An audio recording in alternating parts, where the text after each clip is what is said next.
ਦੱਸੋ।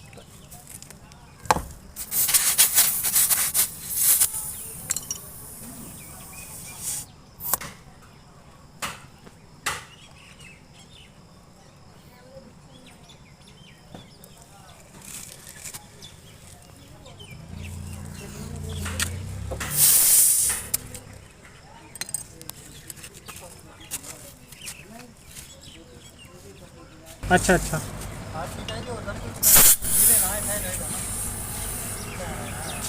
ना ना उसकी कोई जरूरत नहीं है।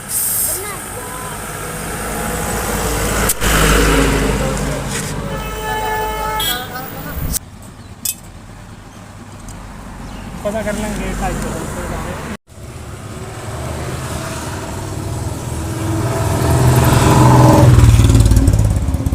पानी की चीज़ लगा दिया चेक तो ओके है।